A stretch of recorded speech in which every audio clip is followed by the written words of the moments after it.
Ladies and gentlemen, are you ready?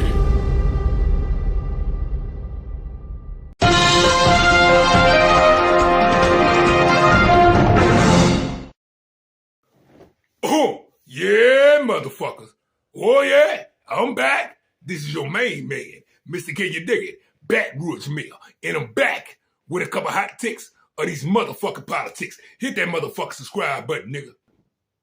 Oh, look, America. Donald Trump need to be removed, impeached, and buried. That son of a bitch need to be kicked in his ass and locked up. On a Sunday motherfucking day on Easter, he threatened war crimes against Iran. Lock his motherfucking ass. What we do know is that two MC-130J aircraft, according to the Trump regime, they intentionally destroyed it. According to the Iranians, these two MC-130J jets, these C-130s, those like big kind of transport jets that kind of go in there with the special forces and drop the special forces up. The Iranians said that they destroyed these two MC-130J aircrafts. Anyway, they have been destroyed. In addition, we know that an MH-6 Little Bird helicopter was destroyed as well.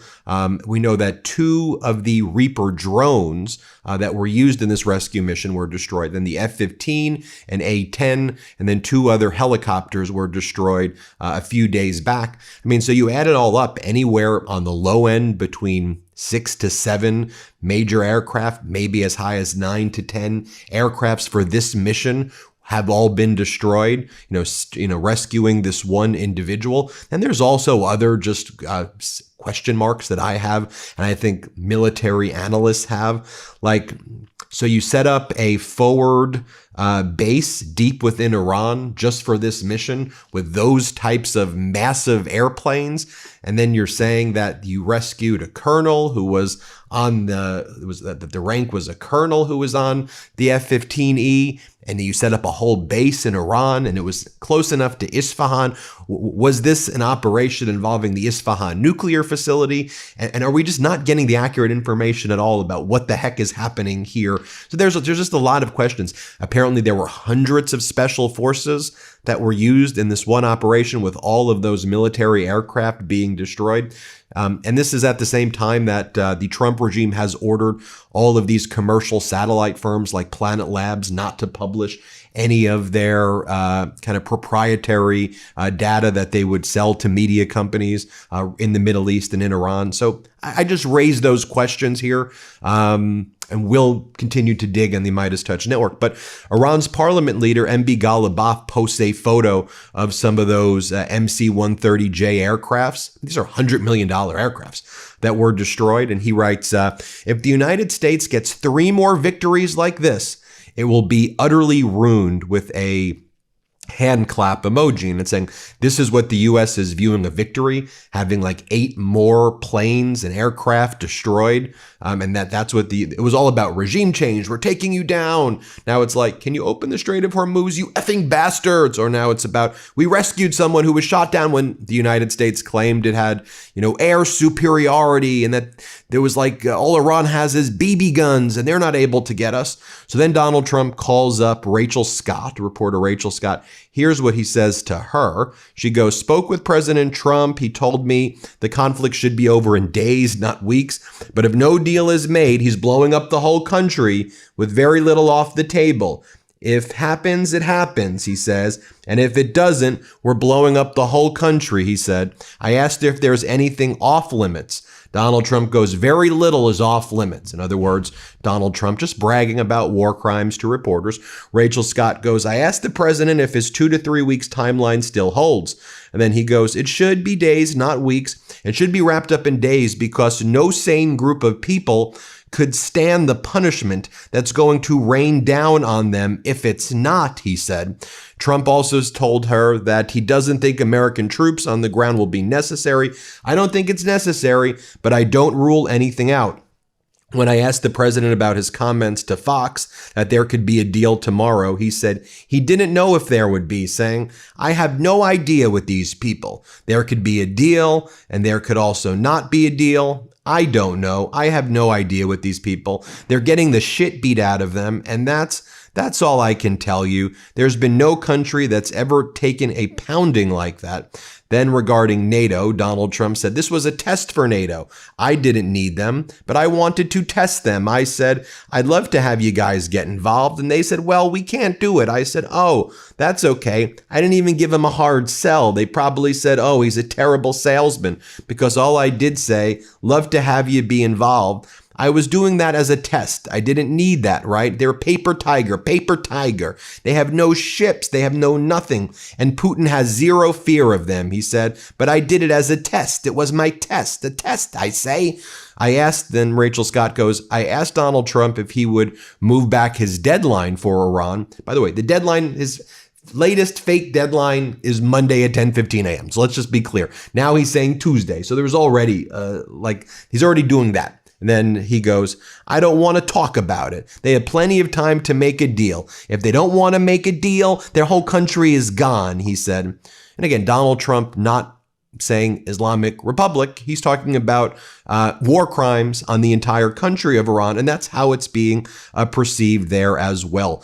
Moreover, in other news in the war, reports of major damage of at least one residential building in northern Israeli city of Haifa. You can see it right here, following an apparent direct impact of a medium-range ballistic missile launched by Iran.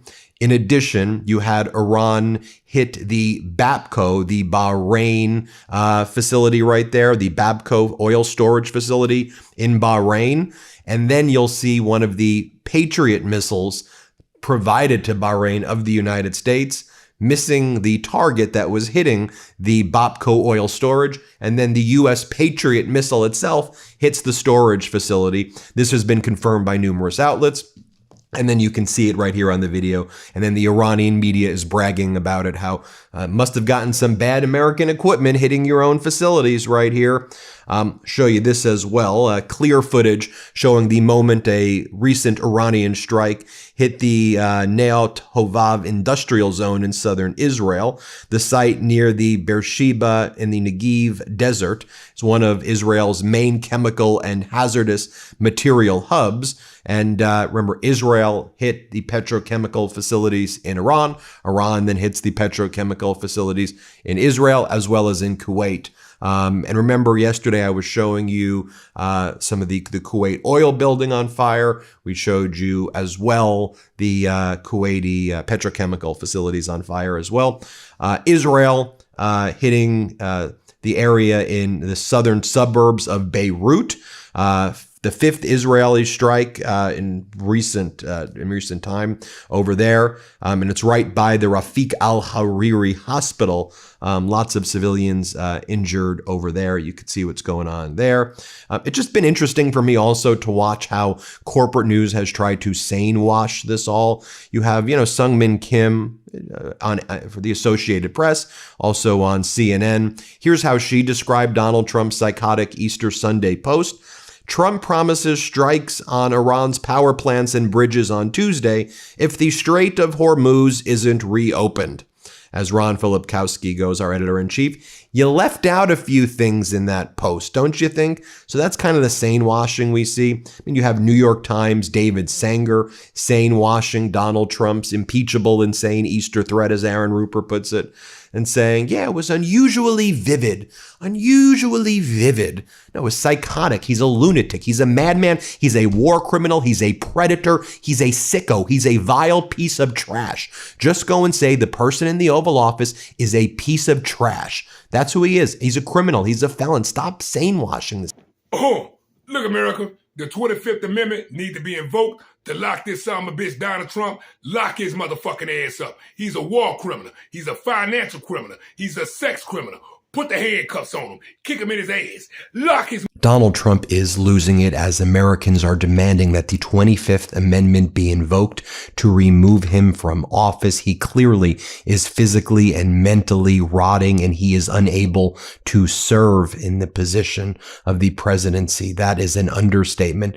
And it's not just any American who's out there saying invoke the 25th Amendment. It's Donald Trump's own former lawyer, Ty Cobb.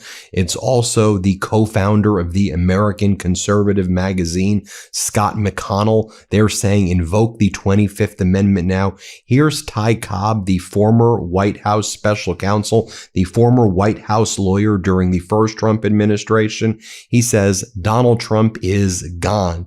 He said this to my friend Jim Acosta during an interview that they just did. Here, play this clip. You think he's just gone? I think he's gone.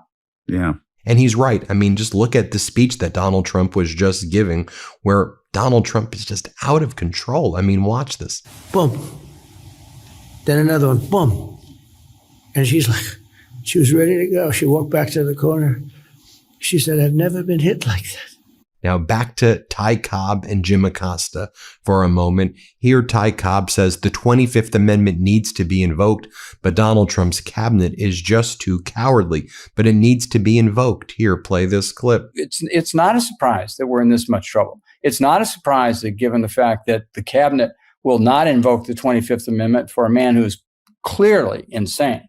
And this war highlights that. And these screeds that come out nightly, at 2 a.m. or 4 a.m. or, whatever time Trump decides to vent, without oversight, it highlights the level of his insanity and depravity. Now, throughout the day, Donald Trump's been posting things like this, proving why the 25th Amendment needs to be invoked. Photos of Davy Crockett and saying Davy Crockett, obviously a distant relative of Jasmine Crockett and a very high IQ frontiersman, would be proud of the legacy that he began long ago, especially Jasmine's great success as a politician from the great state of Texas. Like, what the hell is he talking about?